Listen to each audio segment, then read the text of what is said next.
Chapter 82. We stood there as the words from the tape echoed in each of our minds. Featured through line? That had to mean that there was more than one. The tone of the tape, the way it was phrased, it almost seemed like there were lots of through lines that players could go on.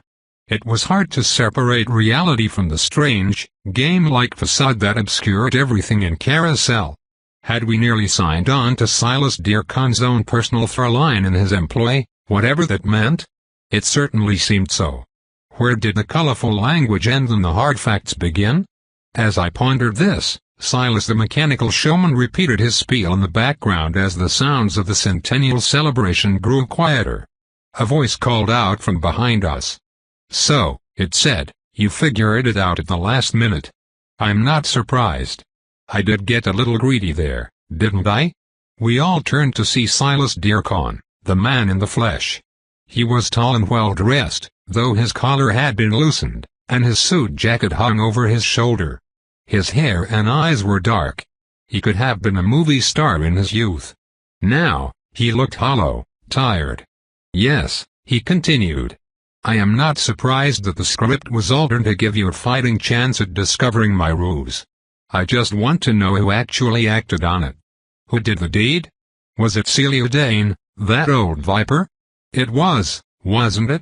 Don't tell me it was the Strang. It was me, Silas," Moonlight Morrow said, appearing out of nowhere as far as I could tell, along with all of the other paragons we had met during the tutorial, if that really was a tutorial. Silas turned to look at him. Moonlight stood firm. "After all the talk about how players just need to learn their place in the story, you helped them?"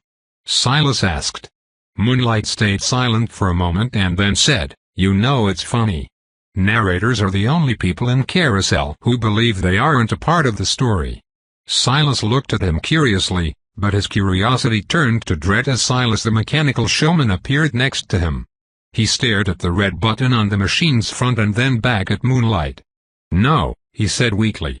"See for yourself," Moonlight said. I wasn't sure what they were talking about. Silas contemplated his actions for a moment, then reached out his hand and pressed the big red button. As he did, a large ticket dropped from the machine's receptacle. He slowly reached down and picked it up. He didn't take a single breath as he read the ticket. Whatever blood was left in his tired face drained. "I see," he said after he had finished reading it. "It is nice to finally have an answer. I would never know what that ticket said, but whatever it was, it put the fear of Carousel into Silas Dearcon." He reached into his pocket and retrieved a small silver tool that I recognized as a hole puncher. He lifted it up to the ticket, but before he clicked it, he looked back at my friends and me and said, "I suppose I will need to explain some things first." He lowered the hole punch back into his pocket and then swirled the ticket in his hands. He was thinking to himself. While most of us were silent, Isaac leaned over and gestured towards Silas Dearcon and his mechanical twin. He said with a grin, "I think I'm seeing double." Before Isaac could laugh at his own joke, Silas said, "Really? Because I don't think they captured my roguish features." His words were a jokey retort, but his tone was even as if his heart wasn't in it. After a deep breath, he asked, "What does the term through line mean?" No one answered. It wasn't that we didn't know the answer. We were all a little frazzled. "You do have the term through line back in your world, don't you? When I say through line, do you register it as an existing term? You didn't hear it here for the first time, did you?" At first, I thought he was being an ass, but the way he said it, it was like he was asking a genuine question, as if it was entirely possible through line was an alien concept to us. "We know the term," Ant-Man said. "Good. What does it mean?" Silas asked. "A connecting theme in a story," I said.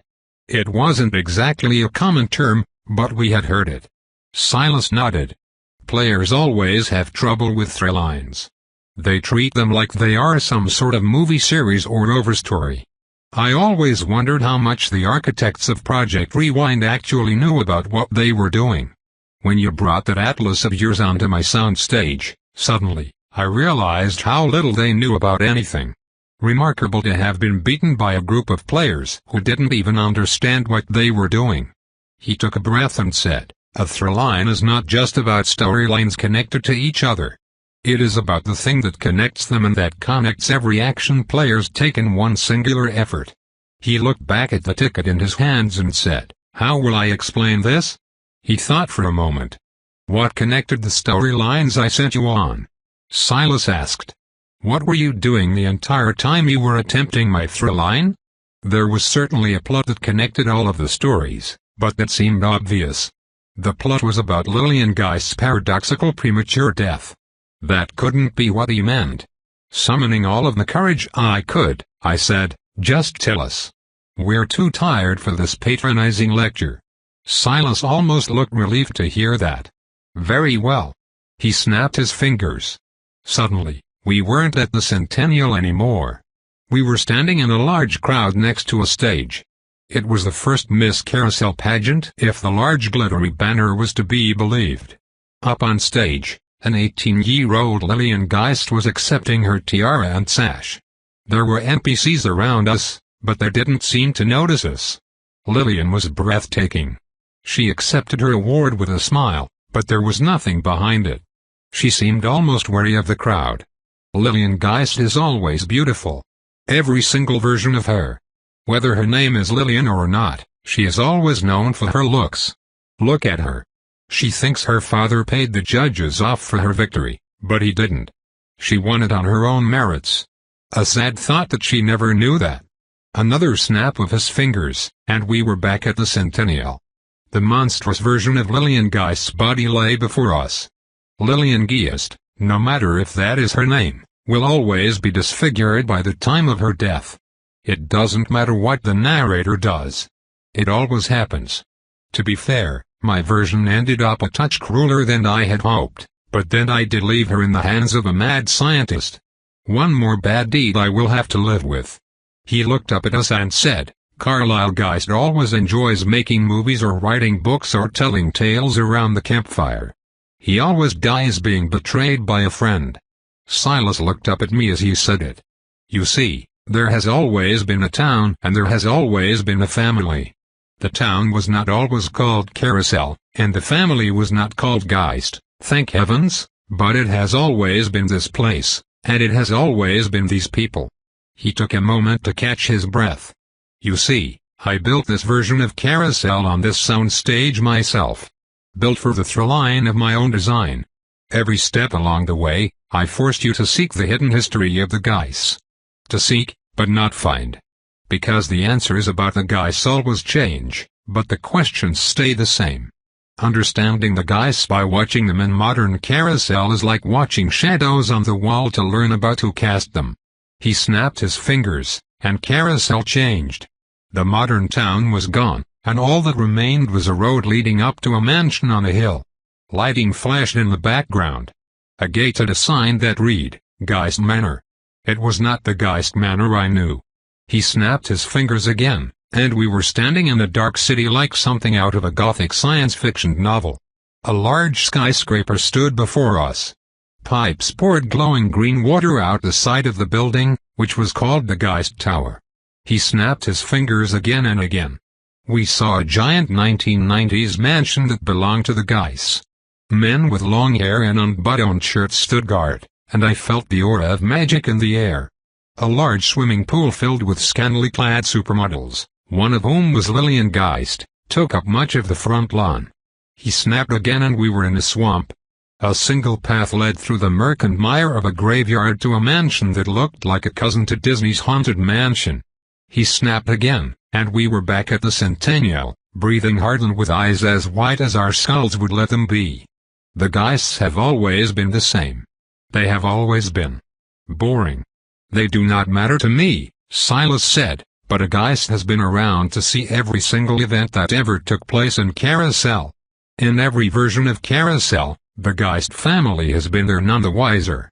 That is what I need them for. They have seen everything. Their stories go back eons in this place.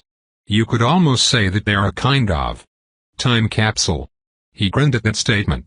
"If you want me to tell you what a throughline is, boy, here is what it is. A throughline is a piece of magic so old and so powerful that it can bend reality and Carousel itself. A throughline is a theme pursued doggedly by players. For instance, if a player sought but did not find the secret history of the Geists, they would eventually be put on a throughline where the secret history of the Geists began showing up one storyline at a time. First, you exhaust the modern Geist stories. Then, Carousel is forced to tell older stories, the ones from the far past and past versions of Carousel. If I had gotten you to do that one final act, restoring the Geist timeline, that was all it would have taken. You and your friends would be on my throughline following the Geists into the past to where the real answers lay, to where my answers are. But now that will not come to pass. Silas took the silver hole punch from his pocket and lifted it to the corner of his new ticket. Just before he punched a hole, he hesitated. "No," he said, "I think you are still confused. Let me help." He put the hole punch back in his pocket. What did punching a hole do that he was so hesitant about? Silas walked forward a step. "Yes, I tried to deceive you. I failed. It's a shame. If I had succeeded, we would all be in better positions." My breathing became stiff with anxiety. What did he mean by that? "Explain," Ant-Man said, finally. Silas smiled. Not an evil smile like I might have hoped, but an embarrassed one. He started to speak in a casual storytelling voice as he recited to us a tale. "Not too long ago, one of my fellow narrators, a real up-and-comer, so to speak, decided that we needed a new damsel paragon. The last one was good. She was a real pro. Her story was a classic, too. A man hijacks a horse-drawn carriage. He carries with him a large steamer trunk with something in it. Something she sees him giving food to. Classic horror, truly, a classic. Carousel 1950 rolls around, and the horse-drawn carriage sticks out like a sore thumb. Well, since I still have you on my sound stage, I might as well show you." He snapped his fingers, and we found ourselves in an older version of Carousel. Classic cars drove by, and well-dressed NPCs walked about. It did look like the 1950s, as far as I could tell. As we watched, a stagecoach pulled by large horses ran a red light and pulled across an intersection while a woman inside screamed. He snapped his fingers again and we were back. Somebody had to find a new damsel that would fit with modern times. Something flexible. Well, they search, and they find a young woman held hostage in a little bed and breakfast in some mundane convergent verse in the middle of nowhere. But she is perfect. She was willing to do anything to survive, anything. Plus, her storyline worked for Carousel 1950 as well as it did Carousel 2025. Flexible, you understand. More importantly, her world had no monsters or magic, but it had a superb horror culture. I suppose a society whose superstitions go unquenched for a few millennia would be liable to fantasize about ghosts and goblins. Anyway, my colleague thought this world was ripe for harvest, and it was, but we were not the only ones who thought so. You see, just as we made preparations to invite some new players from your world, something happened. All of our players disappeared. In fact, every narrator's players were gone. There were no players in all of Carousel. We could not imagine what had transpired. In a place where everything has happened before, this was new. He stepped closer. I felt my heartbeat quicken. Not only were there no players, but this world we were assimilating was still connected to our world, by a physical road, no less. We were unable to bring anyone in from anywhere else. We eventually figured out what had happened. Carousel had done it. You see, as players started to pour in from your world, Carousel had started bringing them onto its own throughline.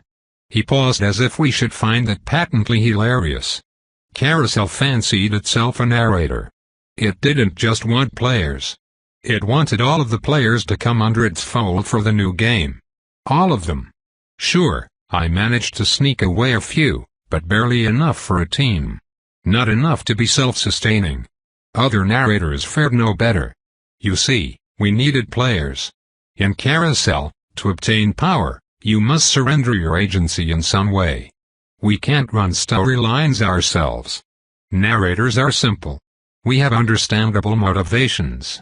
Some wish to retrieve ancient magics forgotten in their world but not here. Others seek fortunes. Still, others want love or adventure or any number of ordinary things. We build through lines to attain our desires. I want to travel into the past using the Geis. But what, I might ask, could Carousel need players for? His speech felt prepared. He had been waiting to tell us this part. Carousel designing a through line. He said it like it was absurd. I was so new to this that it didn't sound any weirder than anything else. He walked back to Silas, the mechanical showman, and pressed the red button. A ticket spat out, a richly colored ticket on thick stock with golden letters. He looked at it, rolled his eyes, and said, "Carousel added some flavor, but here you go." He handed it to me. Narrator tips, through lines. Welcome, new narrator. As a narrator in Carousel, your role is to craft compelling and immersive experiences for your players while exploring the unfathomable cosmic nexus that is the town of Carousel. One of the most powerful tools at your disposal is the concept of a through line, a series of stories and actions connected by a goal, theme, motif, or set of common elements. To create a through line, choose a central theme that aligns with your ultimate goal, such as finding fortune, power, or love. Collect multiple storylines from around Carousel that revolve around this theme, each contributing unique challenges and rewards for the players. Design a custom version of Carousel proper, filled with characters, locations, and events that are thematically linked around your ultimate goal. As you guide players through these interconnected stories, Carousel will gradually reveal additional rare storylines that share the same theme. This builds narrative momentum, leading players toward a significant goal related to the theme, such as obtaining a powerful artifact or revealing forbidden magic from the abyss of Carousel just for you. By mastering the art of through lines, you can manipulate the player's journey, ensuring they advance your objectives without regard to their well-being. Leverage the power of storytelling to subtly direct their actions and watch as your through lines bring Carousel to life in ways that serve your ultimate ambitions. The town of Carousel, everything is here. I couldn't breathe as I read it. What? I asked. It didn't make me sound intelligent. I didn't care. It's exactly what it looks like, he said. Most players would never learn about this. The chipper tone was a nice touch. Carousel really has developed its own brand, hasn't it? I almost liked it better when everything dripped in blood. There was a certain honesty to that. When I finished the ticket, I passed it back to Antoine. He read it quickly, but I think he read it again when he was done. So you could imagine how funny it was for Carousel to build its own through line. What exactly could Carousel want that it didn't already have? Those narrators that could leave, left. Those of us who intend to obtain what we have worked so hard for stayed. We couldn't do much, not against players. We could trick them, deceive them, railroad them, cause internal strife. So we did. It didn't even take long before we had your homeworlders so turned around they could never succeed. We sat back and saw the fruits of our labors. Or so we thought. Project Rewind, I said instinctively. So named from what a person does with a videotape. Yes. Project Rewind. Made fools of us all. The players were at each other's throats, throwing around mobile omens like grenades, leading each other into monsters' lairs, giving each other false prophecies. All the while, Carousel's systems were breaking down, and its through line went offline completely. We thought we had won. Of course, that was all part of the plan. Project Rewind. You know, it was unintentionally brilliant. They thought they were tricking Carousel. What they had actually done was set up a powerful plot device. They had created their own through line and activated it themselves. Something like that gets set up. It's going to play out. The audience demands it. By the time we figured out what had happened, it was too late. They had done it right in front of us with the help of their little insider and the very paragons we had trusted to assist us. Never can trust a paragon, he said, shooting a stern glance at Madame Celia. But you can script them when they're in your own through line. He laughed. Sorry, "This is all funny when I say it out loud," he said. "Would you like to know what Carousel's through line is about? Would you like to know what theme runs through it? How about this? Would you like to know what was so special about you that you became the party of promise?" He leaned in toward us, finally ready to tell us everything. To be continued. Chapter 83. When we first read through the accounts of Project Rewind in the Carousel Atlas, we had to take what we had read on faith. We knew we had not been brought on to the broken through line that had doomed so many of those who had come before us, but we never knew why. We assumed, as the architects of Project Rewind had implied, that we were not incorporated into the broken through line because we had not learned some crucial piece of information.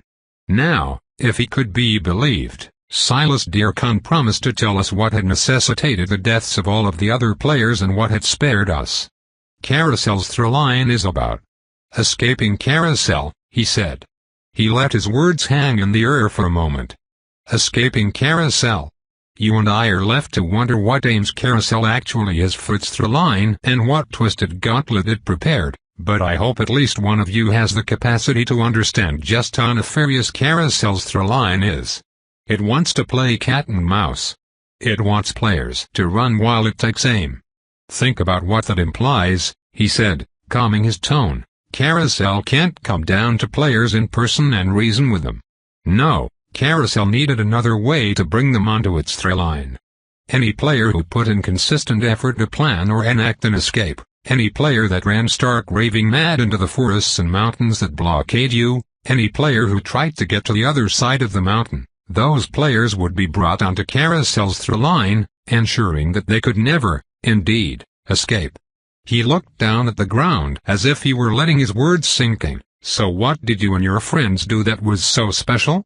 You were the only players in the history of Carousel who never really tried to leave. Everyone else did eventually. That's why it took over a decade for Project Rewind to succeed after its framers sacrificed themselves.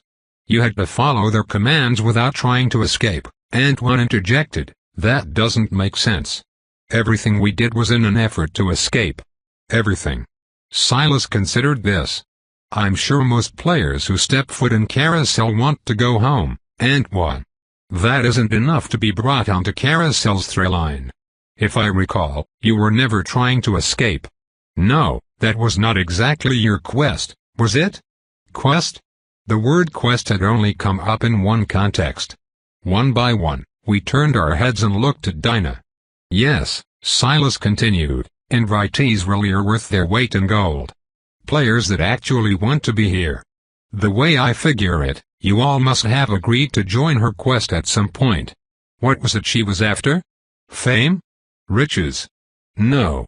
Her goal was to revive her child. He turned to look at Dinah. You have noble intentions, truly. I am sorry for your loss. I hope you find him out there somewhere. Looking back to the rest of us, he continued, your invitee's goal protected you from being brought onto the through line. A clever trick. Makes me wonder exactly how much this insider or yours actually knows. The Carousel Atlas said that the party of promise needed an invitee, someone who had come to Carousel on purpose. Dinah had come to revive her sunshine. Could this be why she was put on our team? When we had seen her letters from Carousel and compared them to the coded tropes I had been given, we agreed to help her. We thought that was what we were supposed to do. Let's look past the details and allow me to guide you gently to the ultimate conclusion here. You must have contemplated leaving at some point, correct? You must have had whispers of breaking up the band and running for the glowing lights opposite the mountain across the lake, right? You did discuss escape at some point, no? In fact, there had been a discussion or the beginnings of one.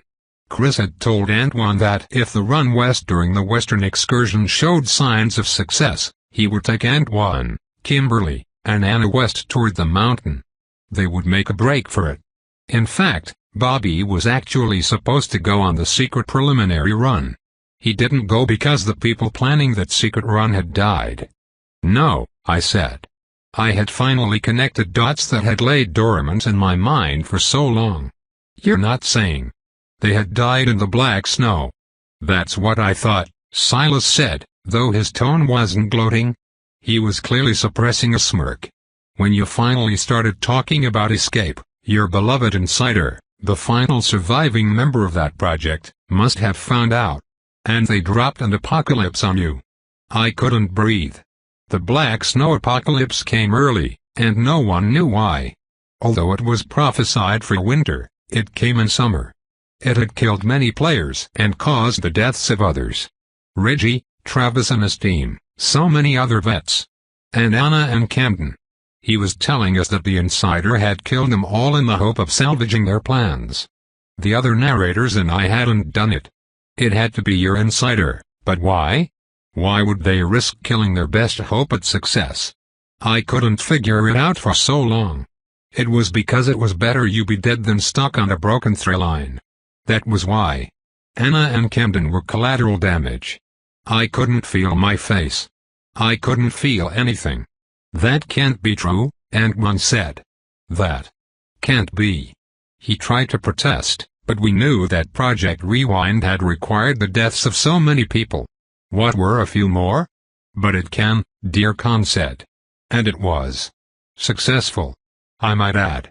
If Silas was to be believed, the insider had seen the seeds of an escape plan that would break up the party of promise and had snuffed it out.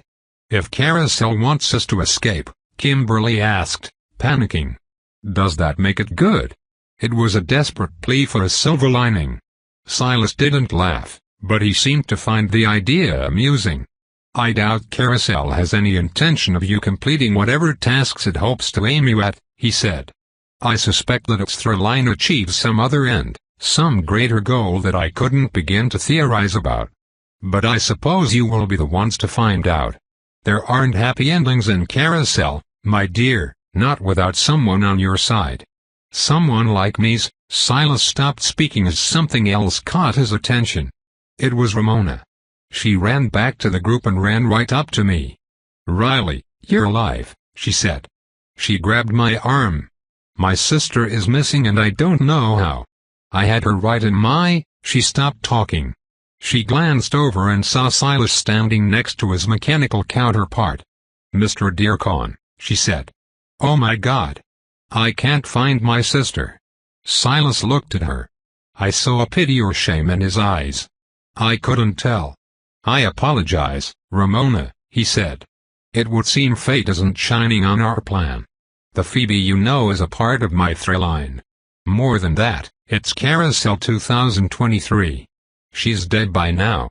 She tried to tell you that. You didn't listen. 2023? Had we been in the tutorial for months? You said if I helped you I would get her back, Ramona said. I said you could save her, he replied. I have been on a mission of destruction and discovery for so long. I never intended to become responsible for. He gestured to Ramona. Let's speak about this in a moment. Ramona looked sad and angry. She was shutting down as her world imploded. Isaac wasn't the only person with trust issues. He took a moment and seemed to be suppressing his own emotions. Your people managed to pull off Project Rewind. I couldn't stop it, so I tried to redirect it. Tricking you was the best play for us all. I meant it when I said that we would all be in better positions if I had succeeded. You see, if you were tricked, then you maintain your innocence. Anything you do will be out of coercion. In a place like this, innocence is a shield. The audience would hate me for what I had done to you and want you to succeed all the more. They would want you to succeed and win back your freedom so that Project Rewind would not have been in vain. It was inevitable that you would be able to rescue your loved ones, eventually. It would have worked. Now all that is left is for you to join me willingly, a proposition that is decidedly less potent. Whatever look our group collectively gave him made him laugh. Yes, you see why I went with trickery first, he said. Ant-Man was putting the pieces together. If we finished the storyline with Lillian alive, that would mean we had done enough to be bound to your through line, right? He asked. Letting her die meant that we hadn't done enough to be bound. Help us understand the connection. Make it very clear. Ant-Man, Silas said. The fighter. You, of all people, should want to join me. After all, Wasn't a project rewind that caused you to be placed in that forest for years? Also that your team could discover secret lore without you? I've done lots of things, but that was dark. Antoine didn't answer. He looked angry, but I felt he was putting on a brave face. Silas continued. I needed you to keep going long enough to make the choice. You know, the choice, the stage on the plot cycle. It isn't just for storylines. It's much older than that. You had to make a concerted choice. Fixing the paradox and saving Lillian was the choice. It had to take great effort to make. It had to be related to the through line. It's that simple. Carousel's magic works like a fractal. There are patterns that repeat in the micro and macro. As above, so below. If you had made the choice, you would be bound to me, as you say. It was that simple. Omen and choice. Just like a storyline. We were that close to sticking with him until his goals were met, assuming we survived that long. All right, he said. Let me have it. I am sure you have plenty to say to me. Not really, Isaac said. Never fooled me. How could I fool you? You had your eyes closed the entire time, Silas said. For a cynic, you were asleep behind the wheel. Isaac looked like he wanted to respond but didn't. Antoine took a tactful approach. If you want us to trust you, he said, although we were never going to trust him. Tell us what it is you want. You want to look into the past using the Geist family like a time machine. Why? Silas nodded. That's fair. I have been here far longer than you can imagine. I helped make Carousel what it is today. I am, however, not all-powerful.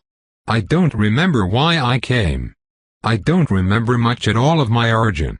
I want my memories back. I want to know what happened to me. He took a deep breath. Why am I here? I feel rage and longing. There is something in my past I am desperate to recover. Ages ago. Before the game at Carousel was even formalized, back when the rules weren't written on tickets. I need answers. That is a powerful motive. With all I have done, I will succeed eventually. I hope you will help me get there. My through line was built for the task at hand. I'll take the deal, Ramona said. I'll be a player for you. You said my sister is on your through line. Let me stay on your through line. Silas looked at her sadly. Ramona. You have helped me in ways you'll never understand. Some twist of fate led to you ascending from my through line. I can never bind you. I won't. Ramona was confused. Mr. Dearcon. I don't understand. You promised. I have been tempted. I'm not a saint. I've done terrible things on my rise to power. I do need players to achieve my ends. The problem is, Ramona, you are not a tool for me to use. You may be the only good thing I have done in a long time. I cannot bring myself to undo it. Ramona was confused and angry but mostly quiet, to the point of being catatonic. It was as if she had expected this. There were no happy endings for her. I tried not to overthink it. Whatever part of my soul was designed to trust was bruised and sore. I didn't know what to think of Ramona. I half expected her to be revealed as a spy, though I couldn't exactly figure out what she might have accomplished as one. I suppose the rest of you won't be taking my offer, Silas said. He paused. I thought not. Not yet. There may come a time when you regret this decision. If it does, come find me. One of those infernal boxes made in my image should help with that. He lifted his fingers to snap them once more, but he hesitated. Of course, one last thing, he said. Now that I have told you all I intend to tell, I suppose I must do this. He took the silver hole punchers from his pocket and lifted them back to the card. Carousel really loves to rub it in, as it were, he said under his breath. He punched a hole in the corner of his ticket. Suddenly, I felt something in my mind pinch as the useless throw-line task list we had received was replaced with something new. It seems Carousel wanted you more prepared than your predecessors, Silas said. It would also seem it liked my guy's idea for its own ends. I stared at the new section. Through-line progress. The Eternal Eve. The guy's ancient past. For when you need to go back. Carousel loves to recycle. Project Rewind. A second chance at escape. The Carousel through line. The only way home. Secret lore. Arm yourselves with knowledge. The new sign on the red wallpaper listed the guy's secrets alongside Project Rewind and the Carousel through line. Secret lore was also there, meaning it was technically a through line. I heard a snap. In an instant, Silas had disappeared. In the distance, I heard the festivities begin to play. On the red wallpaper, a plaque reading the centennial appeared like a trophy. The paragons were still there. They watched on. Constance approached us. A look of shame was plastered on her face. She spoke firmly and apologized profusely. I couldn't even process it. I didn't care. She said they were bound to their scripts. I could have guessed as much. It didn't matter. The moment we learned they were compromised, they became the enemy. Sydney, the Scream Queen paragon, said, "We told you to find us if you made it to the Centennial. We had a plan to let you know what was going on. It was our only opening." Kimberly may have said something to her, but I ignored the whole conversation. I was focused on other things entirely. None of the other paragons moved in, but I heard Cart Willis whispering about how he thought we were being overly dramatic. I turned back to my friends and we just looked at each other. Above all else, we were tired. Now, it was time to wait. Carousel had planned a through line for us. That was our ticket out of here. That was what Project Rewind was designed to help us complete. I didn't care about any of it. I didn't want to think about through lines or guys. I wanted to level up. I wanted to make my own decisions. I had people to rescue. Whichever narrators had their sights set on us would just have to wait. Chapter 84. Even as we stood there in shock at what had just happened, Carousel started to come back to life all around us.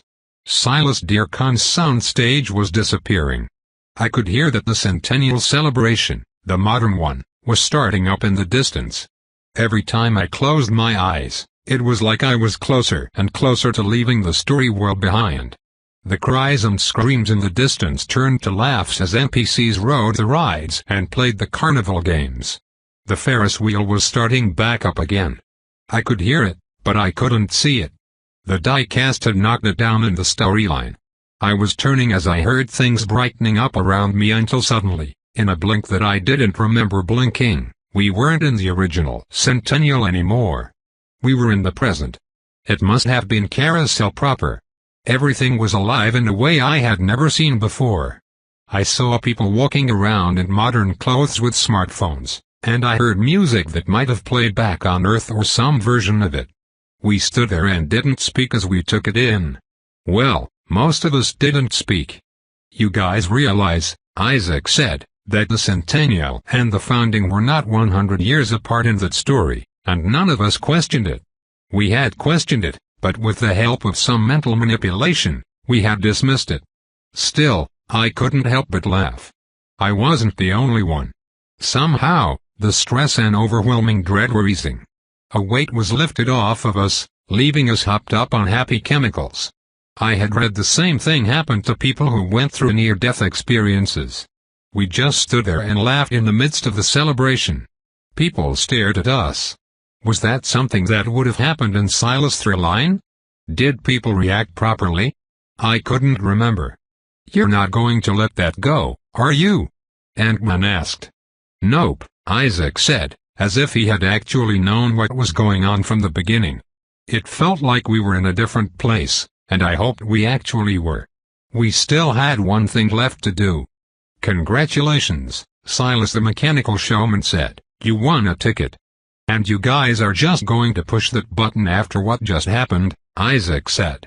"One that's the very thing that got us," and one held up an arm. "Don't push your luck," he said with a smile. "If I have to press the button, so do you." And one pressed the button. He retrieved his tickets and money. "But we don't know what happens if you don't press the button," Isaac said.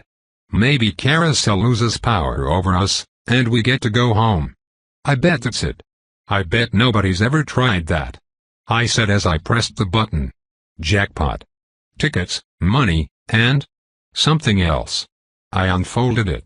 Writ of habitation, I said aloud. We had read about writs of habitation in the Atlas.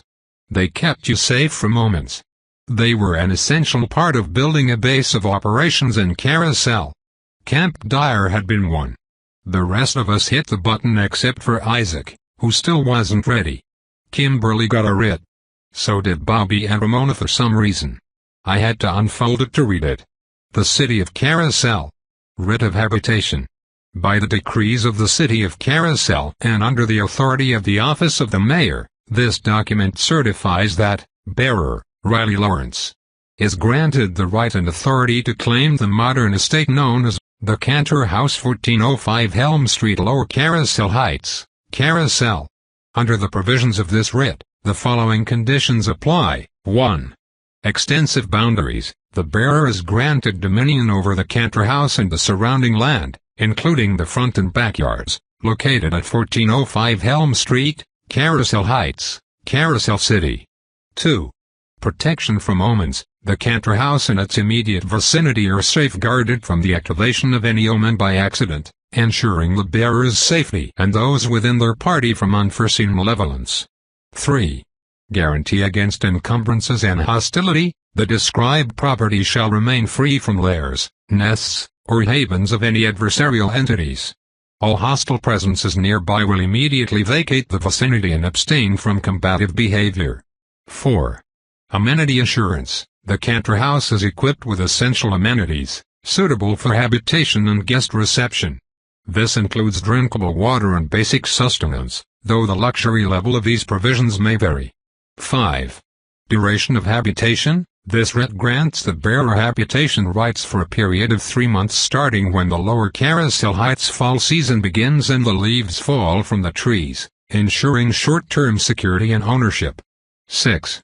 Maintenance and enhancement. While the Cantor House is provided in a state ready for habitation, the bearer has the full right to further enhance, renovate, or expand the structure and surrounding areas as they see fit. 7. Act of God Clause. The Office of the Mayor and the City of Carousel shall not be held liable for any damages or threats arising due to unforeseeable acts of nature or occurrences beyond the city's apparent control. 8. Violations. Breach of any conditions mentioned herein may result in discussions and negotiations rather than immediate revocation. Sealed with the emblem of the Office of the Mayor. Date of issue, April 12, 2023. The Cantor House. That was my character's house. The glass abomination. This writ would let us stay there, but only for 3 months in the fall, which could be any time in Carousel. I passed it around.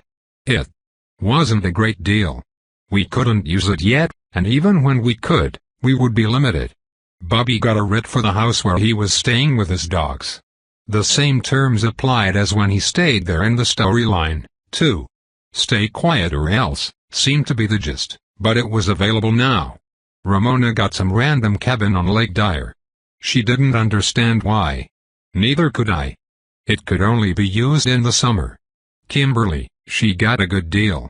Most of her terms were like mine. The relevant differences were, Alcraft Lofts 3028 Main Street downtown, Carousel. Extensive boundaries. The bearer is granted dominion over the Alcraft Lofts, including all bedrooms and the entire 4th floor. The bar and restaurant on the 1st floor, as well as the back stairwell between the 2 and the roof, are also covered as safe. Protection from omens. The Alcraft Lofts are safeguarded from the activation of any omen by accident, ensuring the bearer's safety and those within their party from unforeseen malevolence. Omens are allowed on the street and sidewalk beneath, and they may roam the main stairwell leading to the front entrance of the loft. There are lots of roaming omens who will try to gain access but will leave if denied. Amenity assurance. The Alcraft Lofts are in mild disrepair but have good structural integrity. They are equipped with essential amenities, suitable for habitation and guest reception. This includes drinkable water and basic sustenance, though the luxury level of these provisions may vary. Duration of habitation. This writ grants the bearer habitation rights for a period of 1 year starting immediately, ensuring short-term security and ownership. Rental terms. Rent is due at a rate of 20% of earnings per month. 1 year. Kimberly said. This is the loft my character had in the storyline. The time frame must have spooked her. We weren't going home anytime soon. Curiosity must have overwhelmed Isaac because he eventually gave in and pressed Silas' button, too. He got a writ as well. The unique elements of his writ were as follows. Historical Carousel Jailhouse 75 Cull Lane Old Town, Carousel. Extensive boundaries. The bearer is granted dominion over the historical Carousel Jailhouse, including all areas within the premises. Protection from omens. The historical Carousel Jailhouse is safeguarded from the activation of any omen by accident, ensuring the bearer's safety and those within their domain from unforeseen malevolence from the outside. The spirits that haunt some of the cells in the basement, made from pure steel, will stay locked away but are a nightly nuisance and liability. Amenity assurance. The historical Carousel Jailhouse is clean but maintained in its state from over 100 years ago, suitable for habitation under these historical conditions. Essential amenities are provided, including drinkable water and basic sustenance, though the luxury level of these provisions may vary. Duration of habitation. This writ grants the bearer habitation rights for a period of 1 week at any start date, ensuring short-term security and ownership. Nope, he said as he read the writ. Actually, this might be wise, I said. That jail is very defensible. Isaac was adamant. It's my jail, and I will not allow it. I don't want to go back there. We probably weren't going to stay in the jail even if he had wanted to.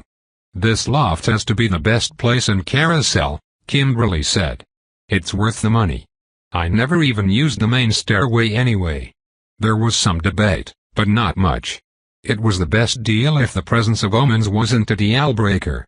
It was also the best lease period and it started immediately. There really were no better options. The rent was doable. We didn't even need that much money anyway. Best of all, it was centrally located. The only problem was Bobby's dogs. He still had a writ for the house where he kept them, but that meant he would have to travel out to them often. Still, there wasn't much discussion to be had. We marched to the downtown. I was ready to sleep. Even the end of the story didn't make me feel less tired. I wanted true rest. I wouldn't find it soon. Carousel was back. There were omens to be avoided everywhere. Even with the short trip over to the part of the downtown area with the bars and restaurants where the loft was located, there were no fewer than a dozen omens starting to make an appearance. But this was never going to be easy. Omens I could deal with.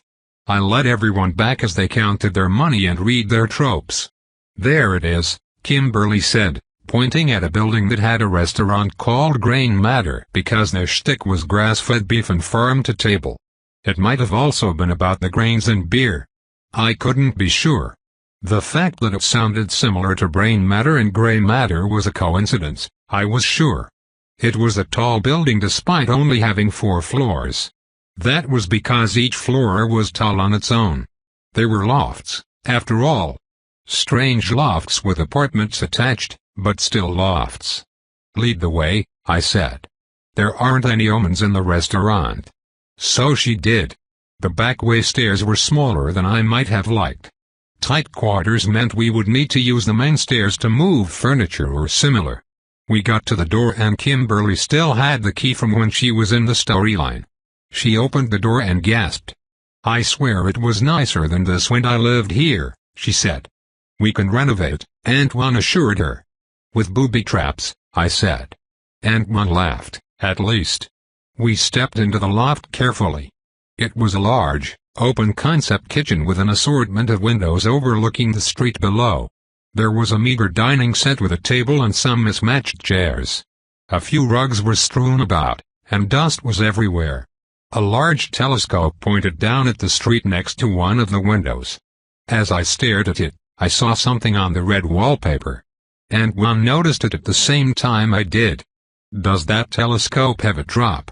He asked. I nodded in amazement.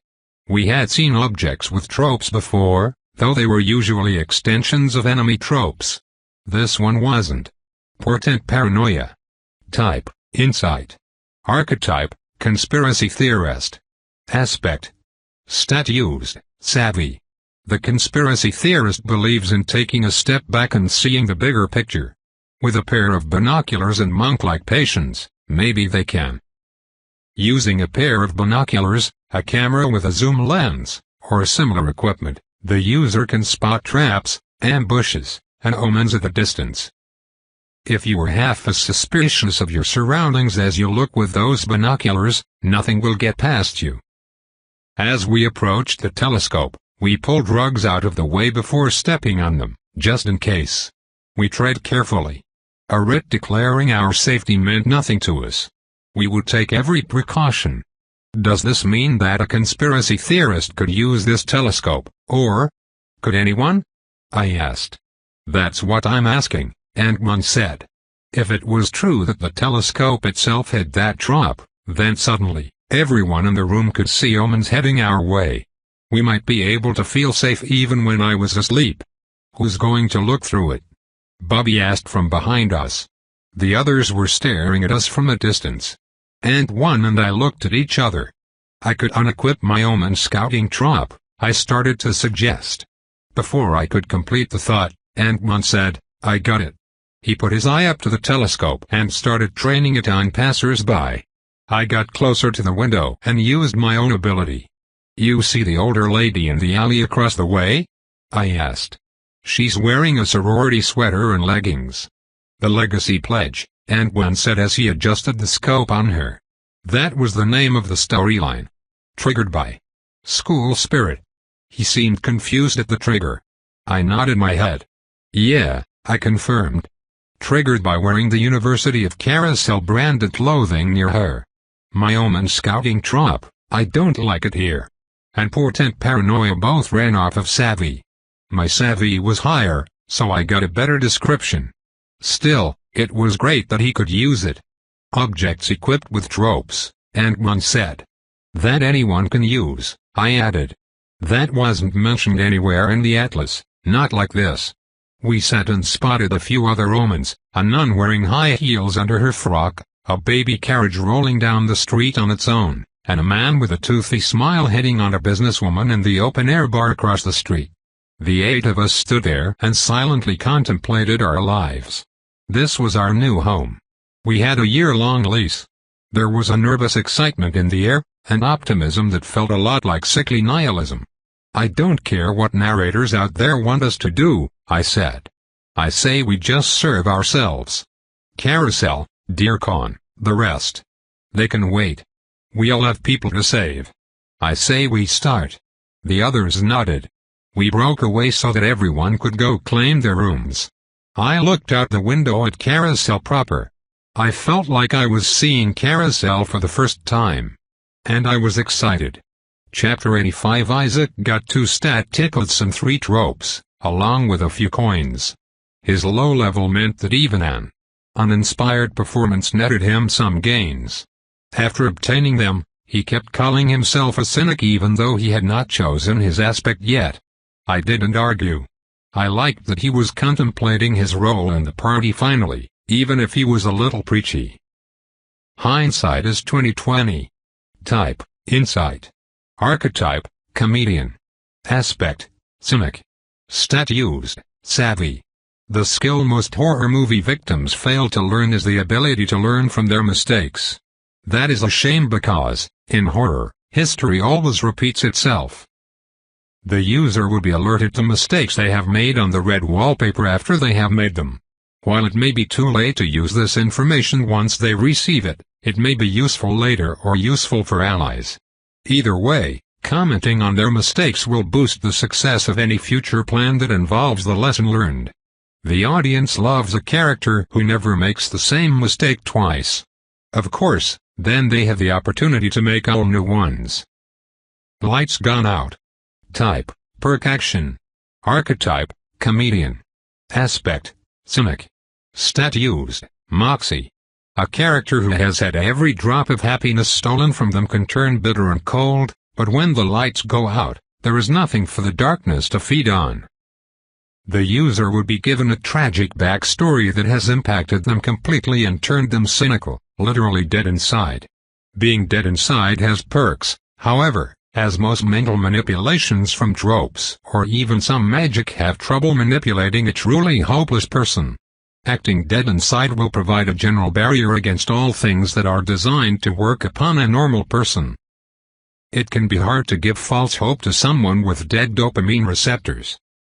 How is this normal? Type: insight. Archetype: comedian. Aspect: cynic. Stat used: savvy. A cynic is often the one to say what the audience is thinking. Don't go into the basement, don't let that thing in, don't read the Latin. All of these warnings will be unheeded, but the audience appreciates it anyway.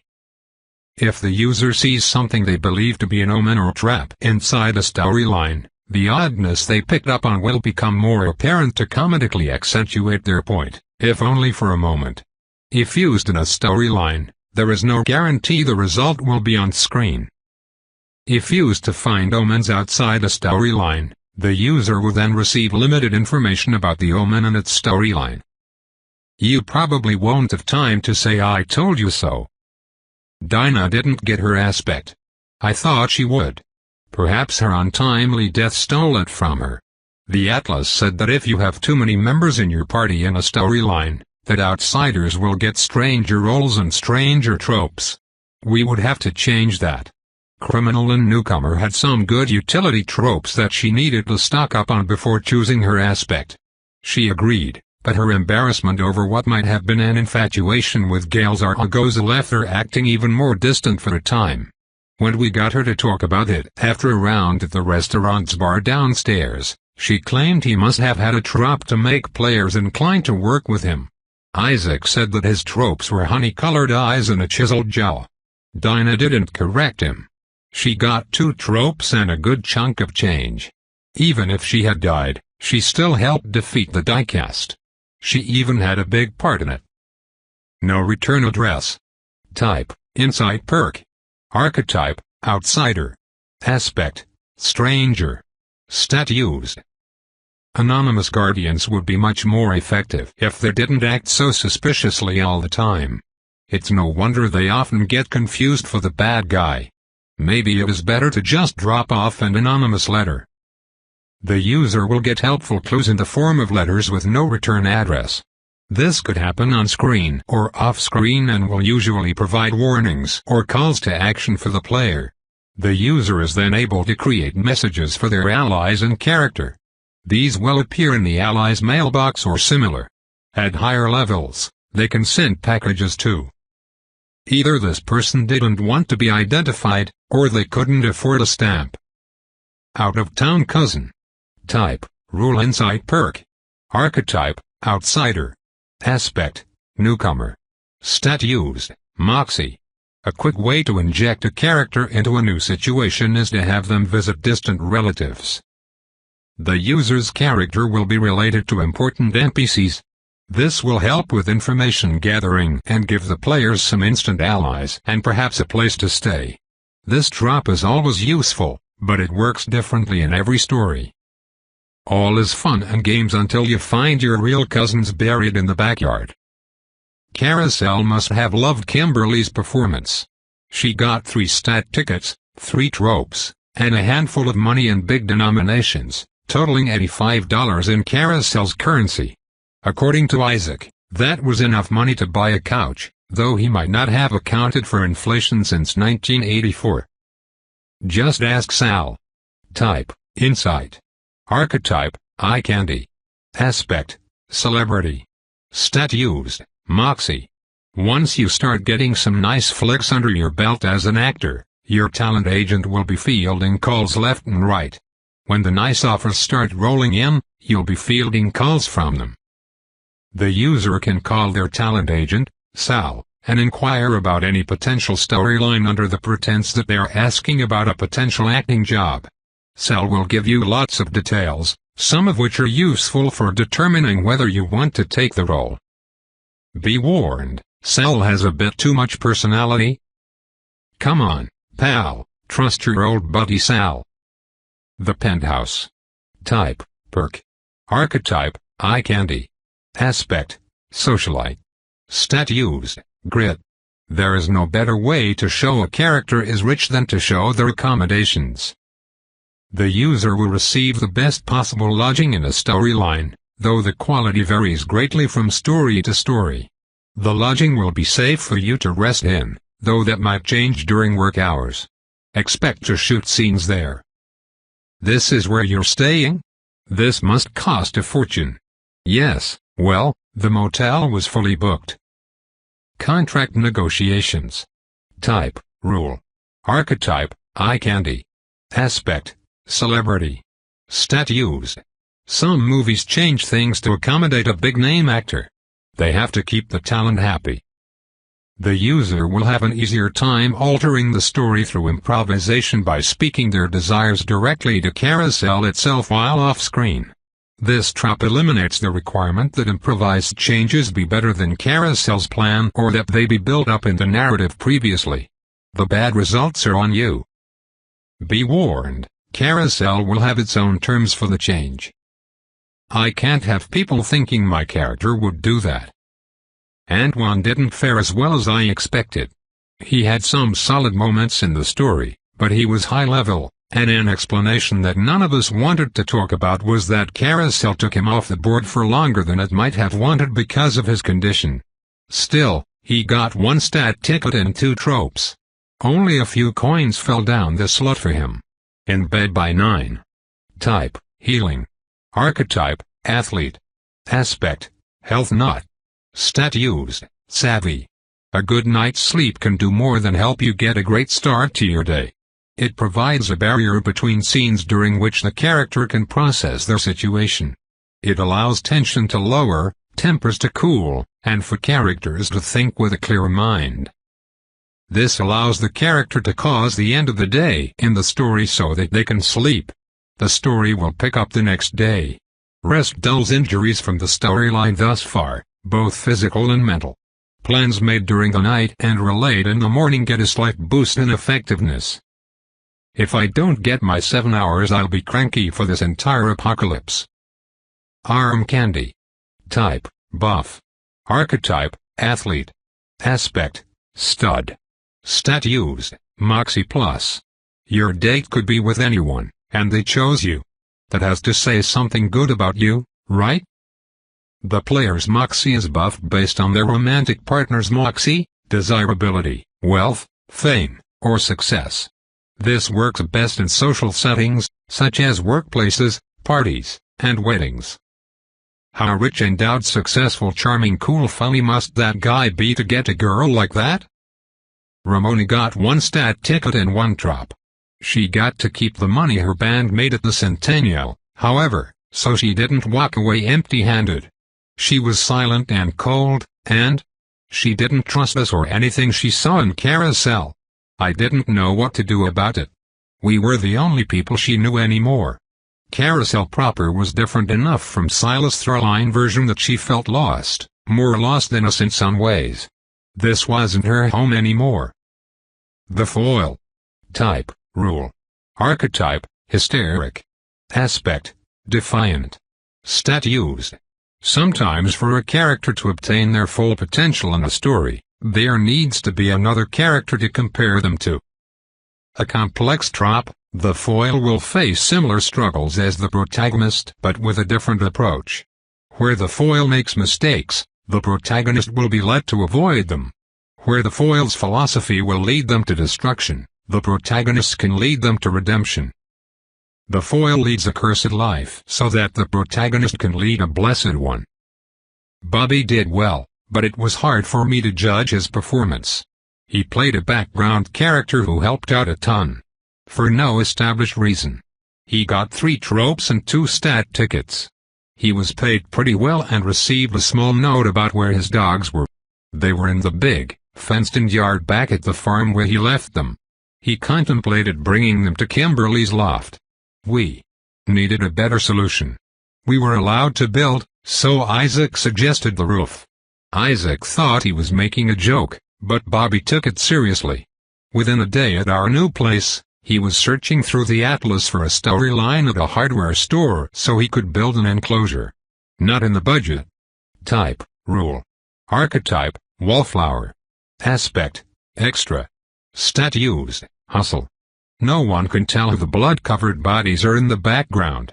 Just go back to wardrobe, and we'll find somewhere else for you. Extras never get enough screen time for the audience to pick you out from the background. When equipped, a player will be revived once the extra they're playing is killed. They can then go play another character. Only works if the initial character won't be recognized. All of the female victims in this movie were played by Trish in different wigs. Act like you belong. Type: rule. Archetype: wallflower. Aspect: recast. Stat used: moxie. Background characters are usually not filled out. There's plenty of wiggle room. The user may quickly incorporate helpful, seemingly innocuous elements into their character to fit in with the scene. Grab a clipboard or a hard hat, and you're good to go. However, all collective background elements added have to work together, so use wisely. I'm only a construction worker on the weekends. My true passion is working at this military base. The good seats. Type: insight perk. Archetype: wallflower. Aspect: extra. Stat used: hustle. It's weird how the out-of-focus characters in the background never hear anything. The user would be given directions to scenes that need background actors. Listening to those scenes can lend some powerful insights. Why is no one in this cafeteria talking except for those two dramatic people over there? Cassie did well. Her character was in the background a lot, but she helped us as best she could and even stole the show at least once. Her lower level, combined with her commendable showing, resulted in 4 stat tickets and 3 tropes, along with her money. I think she was happiest about not having to wear the flamboyant outfits her character owned anymore. She was back to dressing like a grunge hippie and connecting to the bar's jukebox on her cell phone, which must have been magic because there was no way Carousel used the same Wi-Fi as Earth. Like Isaac, she mostly kept her head up because there was hope that they would be able to rescue their big brother, Andrew. It's nice to have hope. Curios and trinkets. Type: rule insight. Archetype: psychic. Aspect: occultist. Stat used: an occultist's power in movies is measured by the number of trinkets in their home that you shouldn't touch. The user can collect a magical or occult artifact from the storyline. In future storylines, they will be able to ascertain similarities and differences between the object they are examining in a storyline and the objects they have collected. Once their collection is robust, they will have some very good lore insights about any given magical object in the story. Collectible occult objects will be listed on the red wallpaper after the end. Collectible objects will not harm anyone outside of the story unless acted on by another trop. The objects do not need to be brought into a storyline. Building a collection is important for many occultist tropes. This reminds me of the haunted painting of the little girl but with a touch of the vase of screams. I'm blocked. Type: insight. Archetype: psychic. Aspect: seer. Stat used: moxie. It sure would be easy if the psychics in movies were actually able to identify things from the get-go. Unfortunately, they usually only get headaches. Using this trope, the player can scout out information about potential storylines. They will receive some scant information at first, always leading to some kind of blocking. The nature of this blockage is useful for discerning what the storyline involves, however. I see a creature. It doesn't like me. I cannot look any further. Clarity of purpose. Type: rule. Archetype: psychic. Aspect: exorcist. Stat used: moxie. Sometimes strength does not come from the body but from the spirit. The user of this drop can use moxie instead of grit when tackling a problem that inflicts constant pain, such as grabbing something in acid or that is on fire, etc. All that matters is that their spiritual prowess has been established and their purpose is clear to the audience. Either way, this is going to hurt. I didn't do too shabby. I only got 1 stat ticket, but I got 3 tropes and a handful of coins. Not bad for a character who started with no redeeming qualities and accidentally electrocuted himself. I got a room with a view of the street below. It had one of those beds that folded up into the wall. I half expected it to be some kind of omen. It wasn't, but it was wise for me to check first. At night, I would look out my window at the life below and ask myself where all of the NPCs came from. Did they all have stories of defeat? Had Silas or one of the other narrators invited them without mentioning the state of the world they were entering? Were their smiles real? Were any of ours? All other questions aside, what I would ask myself as I went to sleep was what our purpose could be. Silas was a liar, but he had a purpose for us, whether it was the one he claimed or otherwise. Maybe the guys held clues about the origin of Carousel. Only time would tell. The Throughline tracker held so many promises. We had things to do now. Secret lore was finally something I felt safe thinking about. Project Rewind was behind us and a success. We had not yet entered Carousel's Throughline, which gave me a strange sense of freedom. Then there was Silas' old Throughline. At first, I stared at it like a black mark on the red wallpaper. Why did we have to be reminded of our abject failure? But the more I stared at it, the more I started to question things. Why would Carousel even track it? Why had the name of the Throughline been crossed out? The messages for when you need to go back and Carousel loves to recycle stuck in my mind. Silas said that Throughlines were like magic, a magic spell unto themselves. What if that was true? What if that was exactly what it sounded like? What if everything we had done in the tutorial wasn't a waste? The Geist Throughline was like a meta-time machine that could eventually show us past versions of Carousel. For when you need to go back carried with it a clear message if I were willing to open my mind a little. It said we would one day need to go back, and now we had a way. One day, we might just need to go back to where it all started. And a part of me, a part one was ashamed to show the others, was absolutely thrilled. Cut. Type, action. Archetype, film buff. Aspect, filmmaker. Stat used, savvy. This scene just isn't working. Let's cut it short. While on Deathwatch, the user can yell cut. And the scene will go off screen. The scene will resume after a short break. This is best used when there is something else for the camera to follow and when the transition is seamless. Repeated use during fights will anger enemies. Cutting during climactic moments will disable the power. Be warned, everyone can do better on the second try. Even the enemies. Pair with from the top. Show that you can be trusted. The dailies. Type, insight. Archetype, film buff. Aspect, filmmaker. Stat used, savvy. Every day, the film shot of a movie is collected and analyzed by the filmmakers. These dailies can greatly affect the direction of the shoot. The user would be able to review raw footage on the red wallpaper from the day's filming. This only works in multi-day films where the character has downtime. The footage will never give away a whole mystery, but it will always have leads and clues. It can be used on Deathwatch and previous storylines. Sometimes, tedious work pays off.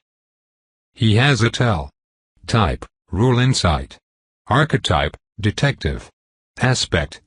Stat used, savvy. A seasoned detective is a master of observation. Everyone has a tell, a subconscious sign that they are stressed or that they are trying to deceive. The question is, will you catch it in time? All characters in this story who might be lying or otherwise stressed about a subject will give some subconscious tick that can be picked up on when talking about that subject. They might be lying or simply scared. Either way, an observant player will know to inquire further. Detecting a lie is only half the job. Then you have to find the truth. We set out a coin jar, and each of us put in 60% of our earnings, 20% for rent and 40% to fix up the place.